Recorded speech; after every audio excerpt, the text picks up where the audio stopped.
আলহামদুলিল্লাহ রাব্বিল আলামিন ওয়াসসালাতু ওয়াসসালামু আলা সাইয়্যিদিল মুরসালিন ওয়া আলা আলিহি ওয়া আসহাবিহি আজমাইন। সম্মানিত সুধী, আশা করি আপনারা সকলে ভালো আছেন। আমিও আলহামদুলিল্লাহ আল্লাহ তাআলার রহমতে ভালো আছি। আমাদের সমাজে একটি প্রচলিত ভুল আছে। সেই প্রচলিত ভুল হলো নবীজির আদরের কন্যা সন্তান হযরত ফাতেমা রাদিয়াল্লাহু তাআলা আনহার সন্তান সন্ততি কতজন, অথবা রাসূলুল্লাহ সাল্লাল্লাহু আলাইহি ওয়াসাল্লামের কলিজার টুকরা ফাতেমা রাদিয়াল্লাহু তাআলা আনহার ঘরে কতজন সন্তান জন্মগ্রহণ করেছেন।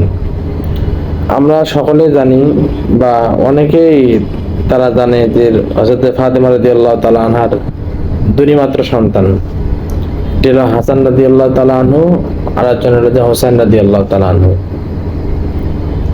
আসলে বিষয়টা এরকম নয়। হযরত ফাতেমা রাদিয়াল্লাহু তাআলা আনহুর তার ঘরের মধ্যে মোট 5 জন সন্তান জন্মগ্রহণ করেছেন।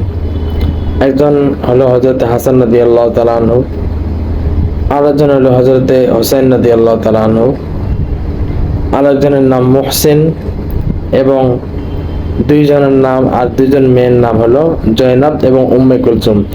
জয়নাব এবং উম্মে কুলসুম এই দুইটা নাম হযরত ফাতেমা রাদিয়াল্লাহু তাআলা আনহু তার বোনের নামে নামকরণ করে রেখেছেন।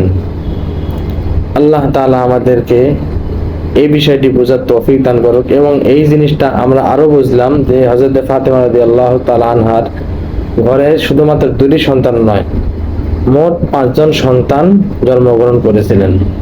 আল্লাহ তাআলা আমাদেরকে বোঝার তৌফিক দান করুক।